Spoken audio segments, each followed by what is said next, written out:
up, everybody? Today we are going to Terminal 2 of San Diego Airport. Getting directions to Terminal 2. That's where we are going. I'm gonna go pick up my buddy Chris Peterson. He is good people. Taking off from my place.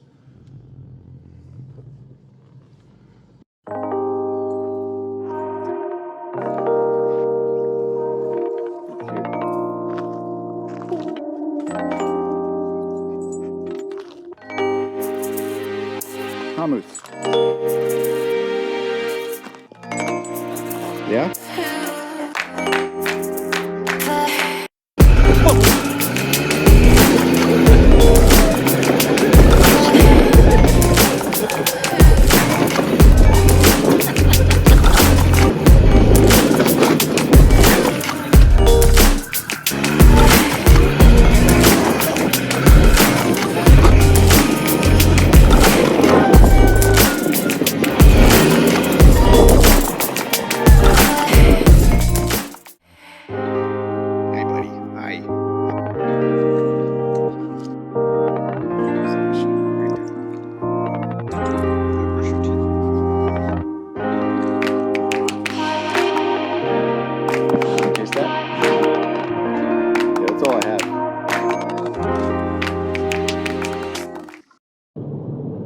So let's talk about this car. I guess this will be a vlog about, just a video about the history of this car. So somehow I convinced myself that I needed a new car.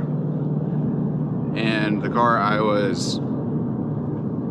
my car before this is a 2003 Lexus LS 430. I love that car. I bought that car for $4,100 in 2020. After I sold my black G35 to Fresh Kicks. There it is. That's the new build. Legendary Kicks is back in action with the G35. So anyways, I convinced myself when that had the alternator go out that, okay, this car is costing me too much in repairs, which really it wasn't, right? I mean, looking back on it, that's fine, but like, as far as daily drivers goes, for that many miles, it was doing just fine. But of course, you know, getting in my 30s now, making some okay money, and said, hey, I want something that I really want to drive. Started out looking at G37s because I had a G35, and you know, I like the Infinities, I like the VQ platform. They really just weren't doing it, and I don't know why. I just always had this first impression of G37s is like the design of the car. Looks kind of like a girl's car. I don't know, no offense to anybody who likes them. They're badass cars. They got good power. You can make them really cool. But you know, I also just didn't want another V6. I wanted a V8 or I wanted something turbo because I never had a turbo car before. So I started looking around at, you know, basically cost per performance ratio. Looked at Camaros, I looked at Chargers for God's sakes. I looked at Challengers, all that stuff. And I am not gonna claim brand loyalty to anybody really. I've always been a Chevy guy. I've always gravitated towards Chevys just because they make awesome trucks and just because they make awesome muscle cars, right? There's no better muscle cars on the planet. My opinion, right? But I looked at all these modern versions of this because I was like, okay, it's gonna be my daily, but I want it to be performance too. So I'm looking at modern cars, right? And Camaros, you know, they were almost up to par, but they just didn't end up being up to par.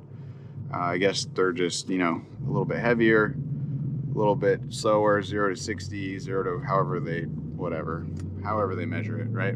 Just a little bit slower. But really, the reason why I didn't want to buy a Camaro is because I think they look like a jelly bean.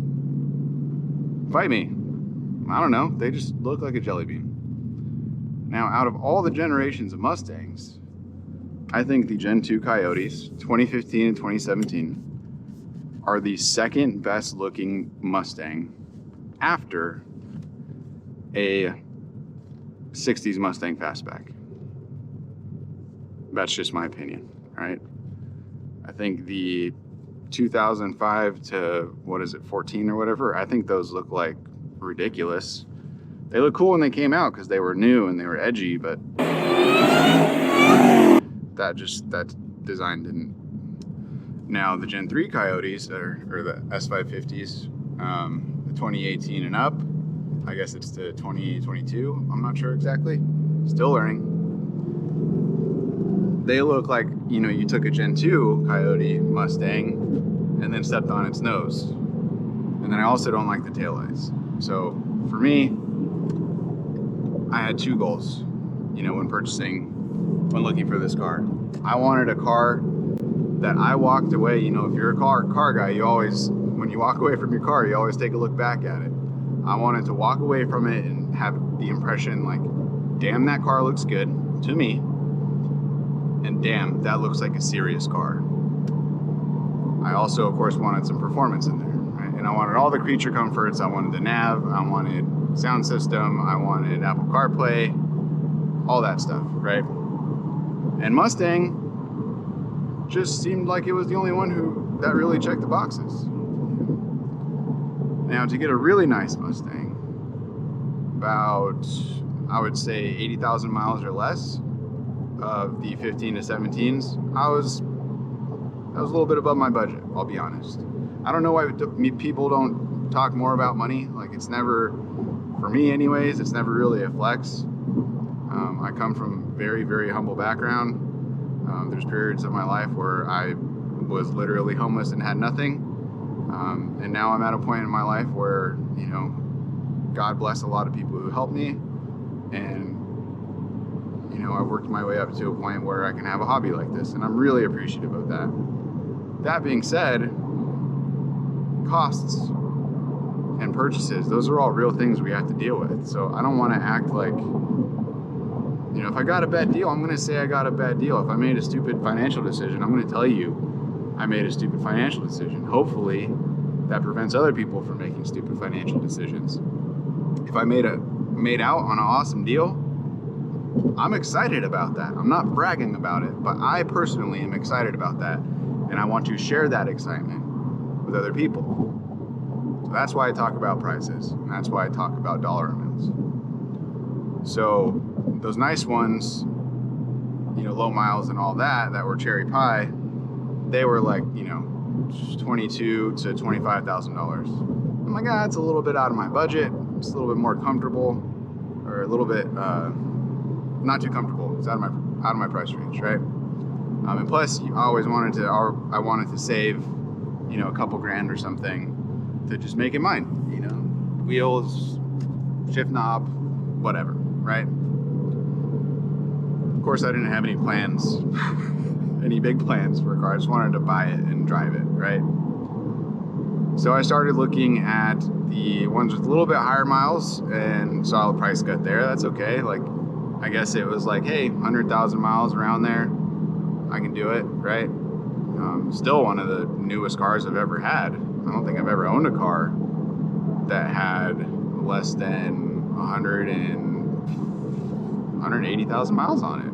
Oh, I guess the Lexus, 130,000 miles. So the first Mustang I looked at was at a place way down in San Diego at some crackhead dealership. I can't remember what it's like, North County Auto Sales or something. They have like 100% awesome YouTube reviews, and then one of the reviews finally says like, hey, they have you do a review before you even get in the car and drive off the lot. That's why all the reviews are good. So I go in there completely on guard, right? I see this beautiful, I think it had 100,000 miles on it or something. Black on black Mustang GT. It was 2017. Performance pack, had the nav and everything. Performance pack premium, I guess. And it had these bitchin' HRE wheels on it. I think they might have been 20s, but it sat perfectly. Had tiny little bit of negative camber all around. Had lowering springs or something. Had straight pipes. And this was the first S550 I'd ever driven. I got in this thing and I was like, is this a spaceship? Just because the windshield on these things is just so flat compared to, you know, a regular sedan or something like that. And also the nose is so long. You sit pretty low in the car. I just hadn't driven a sports car in a while. But that thing was such a pile of shit. It looked bitchin' from the outside. but it was a pile. Took that thing for a test drive.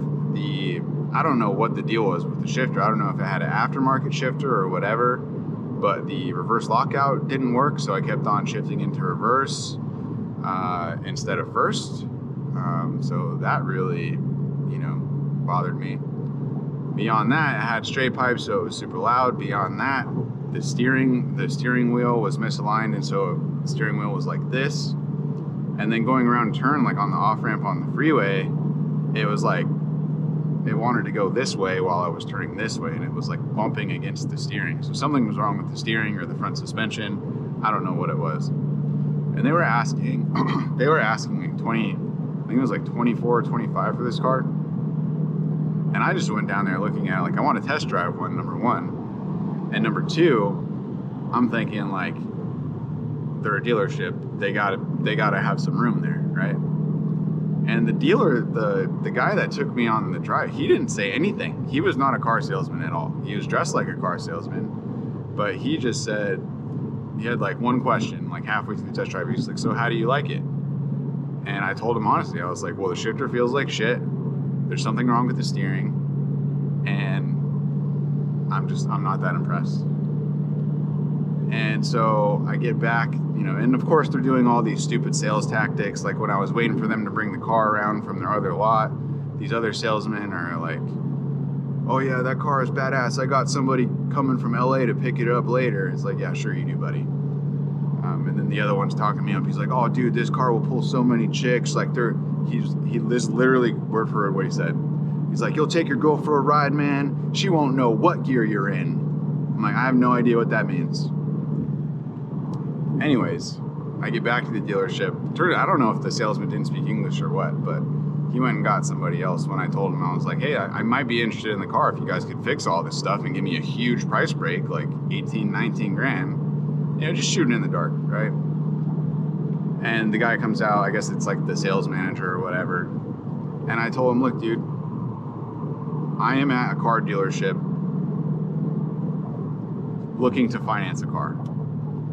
That is already a stupid decision. So if I'm gonna make a stupid decision, I'm going to make it as intelligently as possible. And my intelligence is telling me that this car is not it. It's not the choice. And so he was just like, yeah, there's probably nothing we can do about this. He was totally cool and he understood, and he talked to me, he wasn't trying to put me on or anything. He's like, we want to sell cars, but our finance manager would never let us drop the price that much. We could maybe take a couple $100 off and we could check the alignment, but we probably can't do anything about the shifter. And so I was like, all right, peace. Test drove one more. That was private party. That totally turned me off on, financing a car through a dealership and all this stuff. Looked at one from this kid in Oceanside. It was another 2017. It was electric blue. It wasn't, my priority color. I definitely wanted black on black. But it seemed like he had a I think it was like 80,000 miles, and it was 80,000 miles, and I think he was asking like 21, 22 for it. Maybe it was, I can't remember exactly. And that was pretty clean. It was not a performance pack. It did not have the Apple CarPlay, but it ran good. And he allowed me to punch it. And as soon as I punched it in second gear, and this is the fastest car I had driven in years. Right? So I was like, all right, gotta have me one of these. I ended up offering him 22 for it, and he's like, I already got an offer for 22, so I'll let you know. Think about it. It's like, all right, standing offer. And there was a couple things to that car that weren't ideal. Like I said, it wasn't a performance pack, didn't have the touchscreen, the infotainment, or whatever the hell they call it. And it also had I think the stock performance pack wheels are not that great looking. They just look like black wheels, whatever, right? And yeah, and there was just some modifications that he had done that I wasn't crazy about. He had the different hood vents with the dots, and then he had like the Euro tail lights or smoked tail lights or something that I would have changed back to stock. But anyways, didn't end up getting that car. He wasn't interested in my offer. And so here's where I was saying I ignored a lot of the advice that you're given when purchasing a car. Never purchase a car at night. Never purchase a car in the rain, and always take somebody with you when you go to look at a car. Completely threw those rules out the window. Luckily, those ones didn't really jump up to bite me in the ass. So just being a person, a full-time student, and a full-time employee, and somebody in a committed relationship, there's very limited time for me to drive to a place like Rialto. I think it was like a 2-hour and 30-minute drive from where I was at. And so I didn't have anybody to take with me, let alone anybody that knew about cars. But I had cash in my hand, or I didn't have cash in my hand yet, but I had cash in the bank. And I know that with these sales to find a good deal on Craigslist, OfferUp, Facebook Marketplace, a lot of times, especially when it's something like a car, you got to be able to respond quickly, especially on Craigslist, very quickly. Everybody's on Craigslist. I'm getting tired of this person not going fast enough for me. It's a little bit of exhaust note for us. So enjoyable. So anyways, I drove my Lexus up there after work one day, and very nice young man. He's probably a little bit younger than me. He was having a baby, and he needed money for a family, which it's understandable. It's kind of funny, actually. That's the exact same situation that the gentleman that I purchased my G35 was in. And usually the people who are motivated sellers as a result of their significant other are usually willing to negotiate pretty fairly, right? So I drove out there in my Lexus with nobody to drive the Lexus back if I decided to purchase a car. I also didn't pull any cash out because I was like, I'm not gonna, if I pull cash out and I take an Uber there or whatever with no way to get back, I'm putting myself in a terrible negotiating position. The guy basically sees that I came by myself and I'm gonna have to buy the car to drive it back, right? That's just a bad spot to be in. And then I'm in Rialto, not a great neighborhood, not one I'm familiar with. And have a bunch of cash in the backpack. Terrible idea, right? So I try to do the stupid thing the smart way, like I was saying before. And I drove out there, took a look at it, and the sun was just starting to go down, or I think it had just gotten dark.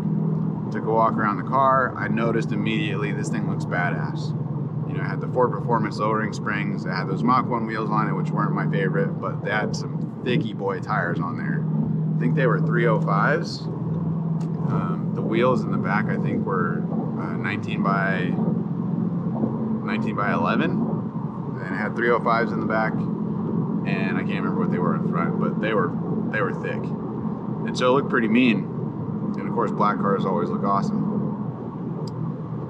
And then it was funny, he was pretty excited about showing me how you could adjust the color of the lights of the car and the little remote, and oh, it's got fog lights and yada yada yada. And he told me about all the American Muscle, the stuff he got from American Muscle. So I took it for a test drive, and where that first black Mustang sucked, this thing blew it away. I jumped in this car, and I felt like I had been driving it for a couple of months at least. Everything came natural. The steering was very sensitive. The gas was very sensitive, but I got used to that pretty quickly. Again, took it around the block a few times. He encouraged me, excitedly, to jump on it a few times. And I was like, this thing has more power than both of those other cars. And he was also very excited to show me about the different modes, sport mode and whatever, which I didn't know the difference between those. I just thought it was just kind of a bunch of hooey at the time, but whatever, right? And I also noted that, hey, this dude has straight pipes on this thing. I fired it up and I was like, this thing is loud. And it had the SLP loudmouth straight pipes on it with the H pipe. So I mean, it sounded like a race car, right? But not my taste. Of course, the car resonated like it was going to rattle out all my tooth fillings. It sounded like I was trying to go 100 miles an hour when I was only going 10, and it was embarrassing to have everybody that you drove by just turn and look at you because your car is so loud. So I took it for a test drive and I loved it, and kind of walked around it, shined my flashlight underneath it, I saw that it had cats on it. I saw that the suspension looked okay from what I could tell without jacking it up. So I offered the guy 15 and we ended up settling on 17. And so it was kind of funny. I'm like, okay, well now I got this price locked in. I'm gonna buy this car, but it's now like, I don't know, 8 o'clock p.m. It was like a Monday, I think. And I am 2 hours and 15 minutes away from my house with my Lexus. So I had a few options. I could either take the Mustang home, of course didn't have insurance on it at the time, take the Mustang home to 2 hours and 15 minutes, and then come back for my Lexus the next day, which like take an Uber out there or something, or I don't know what else. So again, I tried to make the most intelligent decision I could in a stupid situation, and I was like, hey, I'm gonna drive my Lexus back. I'm gonna stop at home really quick. I'm gonna call and get insurance on this car so that I'm covered for the way back. So I told the guy, I'm gonna go home, drop my Lexus off, grab cash for you, and then I'm gonna take an Uber back out here tonight. And so that's what I did. And it was very funny. Like it was a lot of time on the road that day. It was very funny when I got back home. I did a quick turnaround, grabbed the cash, backpack, you know, anything else I might need if, you know, I got screwed and the car broke down on the way home or something. And so I order a Lyft, and I see 3-4 people accept the ride, and then they see how far it is. It's 2 hours and 15 minutes away, and they skip it, they cancel it. So I'm like, all right, that's fair. Finally, it ends on this Indian gentleman, and I was like, okay, this guy's cool. He's willing to drive 2.5 hours out to, you know, the boondocks, and he's probably gonna like not get a ride back this direction. So good for him. I'm gonna make sure and tip him well, right? And I think the ride was right around like 120 bucks, which was not bad. But of course, by this time there was no traffic. And so I get in the car, and he's like, oh, hey buddy, how's it going? And I was like, yeah, it's going good. And then I see him clicking on his phone, and then I see, you know, Apple Maps draw the line from where he is, and it just like, as he swipes the screen, and goes, you know, way north and way east on the map. And he goes, oh buddy, where the fuck are you going? And I was like, I just started cracking up. I was like, oh, sorry, dude. Like, I didn't realize you didn't look at this before you picked me up. So he was a little surprised by that, but he was totally cool about it. He's like, oh, whatever. I need the money anyways. I don't have any plans tonight. I'm like, all right, cool. So he was cool. And we drove out there and picked up the car and brought it home. That's about the story. There's a whole nother story about trying to get the intake thing figured out, but I'll save that for another day. This is a long enough vlog as it is. But thank you very much for watching and listening. I'll try and include some photos in this video so it's not so boring to watch, because we didn't do any fun pulls or anything like that. But that's just the history or the story of the purchase of this car. And if you want to see more of the most detailed reviews, the most detailed instructions on how to work on cars as a backyard mechanic with humble resources, then please like and subscribe, and hopefully I will see you for another video.